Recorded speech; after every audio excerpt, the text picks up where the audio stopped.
आज हम जानेंगे कि नेटवर्क मार्केटिंग का स्कोप हमारे देश में क्या होने वाला है, डायरेक्ट सेलिंग एक्चुअली है क्या। दोस्तों बहुत ध्यान से हम इसे समझेंगे। मेरी स्क्रीन शेयर हो रही है प्रॉपर?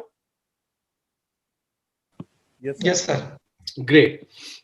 दोस्तों हम इससे पहले की बात करें नेटवर्क मार्केटिंग के बारे में, आज का हमारा सेशन रहेगा डायरेक्ट सेल्स इंडस्ट्री यानी नेटवर्क मार्केटिंग का फ्यूचर पोटेंशियल क्या है हमारे देश में, और ना सिर्फ देश में बल्कि पूरी दुनिया में, और ये एक्चुअली है क्या, ये कैसे काम करता है। आज हम इसके बारे में थोड़ा डिटेल में और विस्तार से चर्चा करेंगे। दोस्तों आप ये फोटो देख रहे होंगे। अक्सर जब हम लोगों से नेटवर्क मार्केटिंग के बारे में बात करते हैं तो कुछ लोग इसे चेन बनाने वाला बिजनेस बोलते हैं, कुछ लोग इसे मेंबर बनाने वाला बिजनेस बोलते हैं, कुछ लोग इसे टोपी पहनाने वाला बिजनेस बोलते हैं। अलग अलग तरह की संज्ञाएं इस बिजनेस को दी जाती हैं। ऐसा क्यों होता है? ऐसा सिर्फ इसलिए होता है, फोटोग्राफ आप देख रहे होंगे प्रेजेंटेशन फाइल में, ऐसा सिर्फ इसलिए होता है, एक होती है अज्ञानता की पट्टी। कई बार हमें प्रॉपर नॉलेज ना होने की वजह से हम उस चीज को उस तरीके से नहीं देख पाते जैसी वो होती है। इस पिक्चर में दिखाया गया है कि कुछ लोग हैं जिनकी आंख पे पट्टियां बंधी हुई हैं और वो एक हाथी को देख रहे हैं।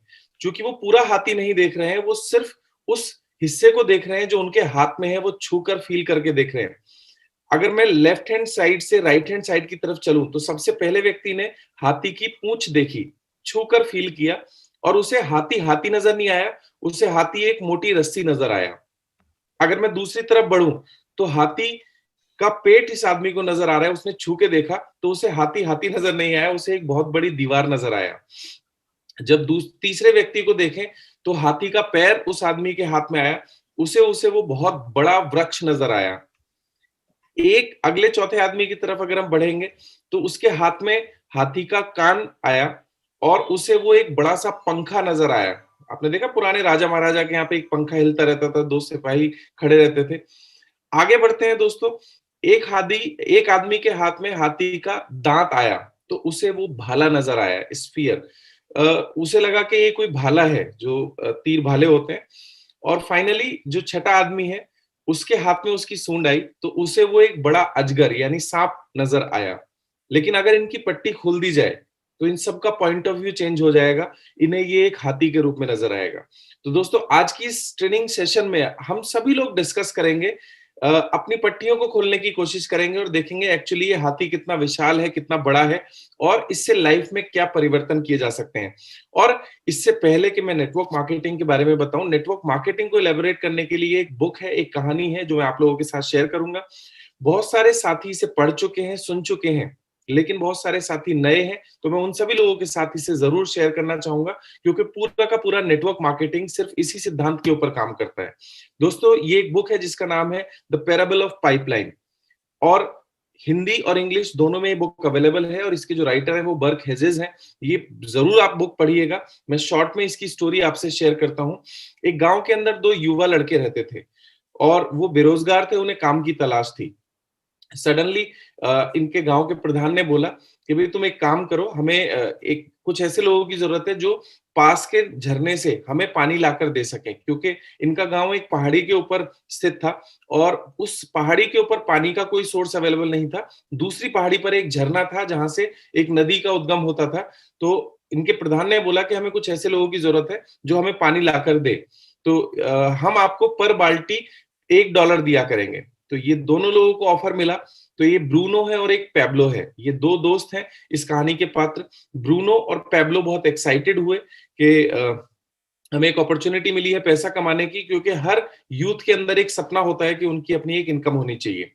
तो ये दोस्त बहुत एक्साइटेड थे, इन्होंने बाल्टी उठाई और पानी ढोना शुरू किया। जैसे हर यूथ जॉब करना शुरू करता है, वो अपनी बाइक से या बस से या कैसे भी करके नौकरी जाना शुरू करता है, ठीक इसी तरीके से ये बकेट लिफ्टर यानी बाल्टी उठाने वाले लोग बने और ये झरने के पास जाया करते थे और वहां से पानी भर के लाया करते थे और गांव वालों को दिया करते थे, और हर बाल्टी के एवज में इन्हें $1 मिला करता था। दोस्तों आप ध्यान से देखिए, हम जितने भी लोग नौकरी करने वाले हैं, हम भी तो ठीक इसी तरीके से बाल्टी उठाकर लाते हैं, रोजाना अपने 8 या 10 घंटे देते हैं और उसके बदले में हमें कुछ ना कुछ पैसा मिलता है। धीरे धीरे कहानी बढ़ती गई और दोनों के दिमाग में अलग अलग तरह की कैलकुलेशन चल रही थी। ब्रूनो को ये सब कुछ बहुत अच्छा लग रहा था, ब्रूनो बहुत एक्साइटेड था, उसकी जिंदगी में खुशियां आ गई हैं, उनके पास पैसा आ गया। लेकिन पैब्लो और थोड़ा-सा आगे का देख पाता था। उसने कहा यार कब तक हम ऐसे बाल्टी उठाते रहेंगे?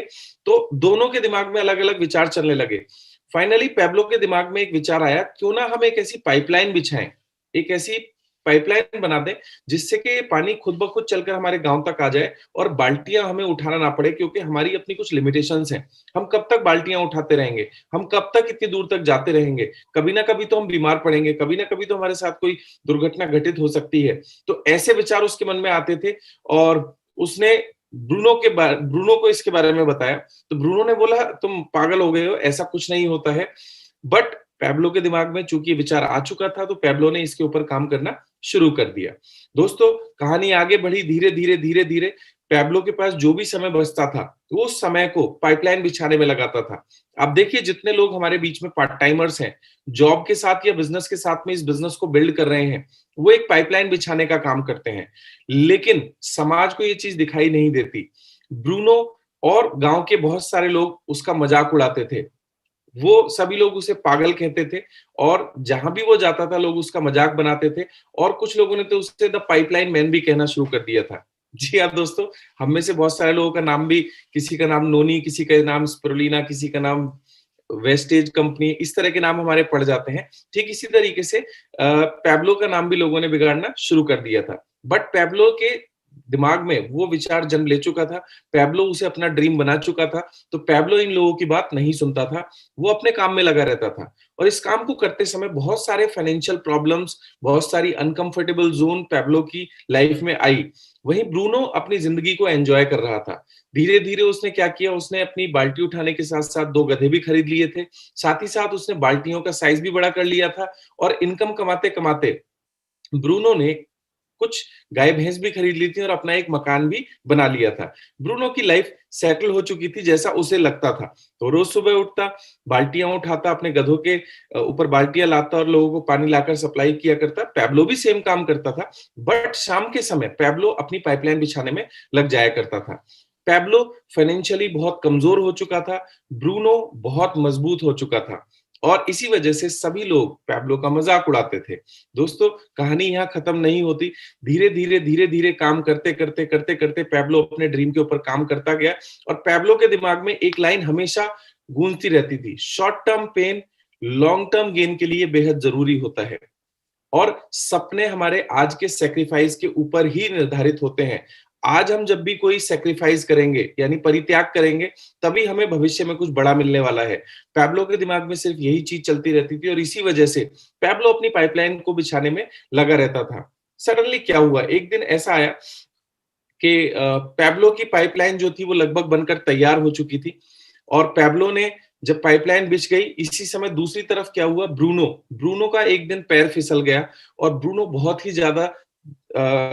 को बहुत चोट आई और वो बहुत समय तक हॉस्पिटल में एडमिट रहा। इसकी वजह से वो बहुत समय तक काम नहीं कर पाया और चूँकि उसने बहुत सारा लोगों से पैसा उधार ले रखा था, बहुत सारा ब्याज पे पैसा लिया हुआ था जिससे उसने भैंस खरीदी थी, मकान खरीदा था, तो फाइनेंशियल क्राइसिस के अंदर वो बुरी तरीके से फँस चुका था और चूँकि पैर में चोट थी इसलिए वो काम पर भी नहीं जा सकता था। धीरे-धीरे, धीरे-धीरे करके उसकी सभी चीज़ें बिकनी शुरू हो गईं और अब ब्रूनो बहुत बड़े फाइनेंशियल क्रंच के अंदर आ चुका था, वो बहुत परेशान था, वो बहुत टेंशन में था क्योंकि उसकी जितनी भी गाय-भैंस थी वो बिक चुकी थी, उसके गधे बिक चुके थे और फिज़िकली वो इतना मजबूत नहीं था कि वो खुद जाकर बाल्टी उठा सके, तो इसलिए वो बहुत टेंशन में था, तनाव में था और बहुत ही बुरी परिस्थितियों में फँस चुका था। पैरेलली वहीं पैब्लो ने अपनी पाइपलाइन को बिछाकर तैयार कर लिया था और उसने सभी गाँव वालों को एक दिन इकट्ठा किया, साथ ही साथ ब्रूनो को भी बुलाया और उसने बोला कि जो बाल्टी आज तक मैं सप्लाई किया करता था आपको $1 में, वो मैं आपको आज से दूँगा आधे डॉलर के अंदर। तो आपसे मैं एक सवाल पूछता हूँ, कितने लोग तैयार हुए होंगे? जी हाँ, दोस्तों, लगभग सभी लोग तैयार हो गए क्योंकि जिस बाल्टी के वो $1 दिया करते थे, अब वो पैब्लो उनको आधे डॉलर में देने के लिए तैयार हो गया था। और मैं आप लोगों से एक सवाल पूछना चाहता हूँ कि दिन में पैब्लो कितनी बाल्टी सप्लाई कर सकता था? जी हाँ, दोस्तों, वो अनलिमिटेड बाल्टियाँ सप्लाई कर सकता था क्योंकि उसने पाइपलाइन का निर्माण कर लिया था। लोग बहुत एक्साइटेड थे, लोग बहुत उत्साहित थे, लोग बहुत खुश थे और लोग तारीफ कर रहे थे पैब्लो की, क्योंकि पैब्लो ने वो करके दिखाया जो लोगों ने कभी सपने में भी नहीं सोचा था, इसीलिए लोगों ने उसे मिरेकल मैन का नाम दिया। दोस्तों, अब मुझे एक बात बताइए कि पैब्लो के पास कितनी संभावनाएँ हैं?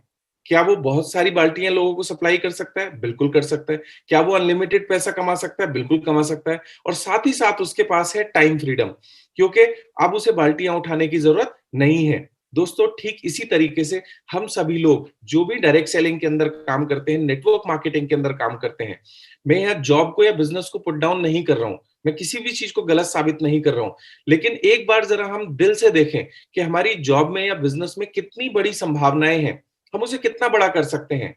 अगर हमारी जॉब में या बिजनेस में कुछ लिमिटेशंस हैं, तो दोस्तों हमें सेकंड ऑप्शन के ऊपर जरूर सोचना चाहिए। हमें पार्ट टाइम में पाइपलाइन बिछाने का काम शुरू करना चाहिए, क्योंकि बाल्टी कब तक उठाएंगे। अब ब्रूनो की हालत अगर देखिए, वो सक्षम नहीं है बाल्टियां उठाने में। और हम में से बहुत सारे लोग जानते हैं, हम में से बहुत सारे लोगों के साथ लाइफ में कभी ना कभी ऐसा हुआ है कि हम लोग किसी कारण से परेशान हुए हैं। और कभी ना कभी तो छोड़ दो दोस्तों, पीछे कोविड में जो प्रॉब्लम हुई, उसने सभी को बता दिया कि हमें एक इनकम के ऊपर कभी भी डिपेंडेंट नहीं होना चाहिए। हम सभी को पार्ट टाइम में एक पाइपलाइन जरूर बिछानी चाहिए, बिकॉज यही वो कारण है जो हमें गरीब बनाता है। अगर हमारी इनकम सिर्फ एक सोर्स के ऊपर आधारित है, तो दोस्तों हम कभी जिंदगी में अमीर नहीं बन सकते। और साथ ही साथ अगला जो पार्ट है इस स्टोरी का, वो बहुत ही आश्चर्यचकित कर देने वाला है। पैब्लो ने ब्रूनो को बुलाया और ब्रूनो से बोला कि ब्रूनो मेरे दोस्त, आज के बाद इस पाइपलाइन की देखभाल तुम करना और इससे जो होने वाली इनकम है उसे तुम मैनेज करना। ब्रूनो बहुत आश्चर्यचकित हुआ, क्योंकि ब्रूनो के पास कोई ऑप्शन नहीं था, वो पाइपलाइन ही मैनेज कर सकता था। लेकिन उसके दिमाग में एक सवाल आया, उसने पैब्लो से पूछा, पैब्लो मैंने तुम्हारा इतना मजाक बनाया, मैंने तुम्हारी इतनी हंसी उड़ाई, उसके बावजूद तुम मुझे ये बिजनेस अपॉर्चुनिटी क्यों देना चाहते हो? तुमने बहुत मेहनत करी है इसके लिए। तो पैब्लो ने बोला, ब्रूनो मेरे दोस्त, मैं इसे आपको ऐसे ही नहीं दे रहा हूं, इसमें से जो तुम्हारी आय होने वाली है, मैंने जो खर्चा करना था वो कर दिया। हर आधे डॉलर में से 10 सेंट तुम मुझे दे देना, बाकी 40 सेंट आप रख लेना, और मैं इसी में खुश हूं। तो ब्रूनो ने बोला कि तुम इतना इन्वेस्टमेंट करने के बाद सिर्फ 10 सेंट में क्यों खुश हो? तो पैब्लो ने बोला, ब्रूनो मेरे दोस्त, मैंने पाइपलाइन बिछाना शुरू कर दिया है, और ये पाइपलाइन अब सिर्फ हमारे गांव तक सीमित नहीं रहेगी। मैं और गांवों में इस पाइपलाइन को बिछाऊंगा और एक रेजिडुअल इनकम यानी पैसिव इनकम के ऊपर काम करूंगा। अब दोस्तों, आपके दिमाग में सवाल आया होगा, पैसिव इनकम क्या है? उसे हम विस्तार से बाद में समझेंगे, लेकिन सबसे पहले अब मुझे एक बात बताइए, जब पैब्लो ने पाइपलाइन बिछाना शुरू कर दिया है, तो वो एक अनलिमिटेड इनकम के लिए काम करना कर देता है। इसी तरीके से बहुत बड़े बड़े बिजनेसमैन और इन्वेस्टर पैसा कमाते हैं। वो अपने घंटों को लिमिटेड नहीं करते हैं, अपनी एजुकेशन को लिमिटेड नहीं करते हैं, वो उसे लेवरेज करते हैं, यानी उसे बढ़ाते हैं। ठीक इसी तरीके से नेटवर्क मार्केटिंग में हम सभी लोग क्या काम करते हैं? हम सभी लोग सबसे पहले 1 साल इस बिजनेस को सीखते हैं, इस बिजनेस की बारीकियां सीखते हैं, कैसे हम लोगों से बातचीत करेंगे, हमारे प्रोडक्ट क्या है, कंपनी का प्रोफाइल क्या है। और पहले 1 साल सीखने के बाद दूसरे साल हम इस बिजनेस को लोगों को सिखाते हैं। और दोस्त, तीसरे साल के बाद अगर हम इस बिजनेस को कायदे से, सिस्टम से करें, तो हम इस बिजनेस से अनलिमिटेड वेल्थ कमाते हैं, जैसा कि पैब्लो ने कमाना शुरू कर दिया। और दोस्तों, इस इनकम के अंदर किसी तरह की कोई लिमिटेशन, कोई बाउंडेशन नहीं होती। हम यहां से एक पैसिव इनकम कमाते हैं और अपनी लाइफ को एंजॉय करते हैं। अब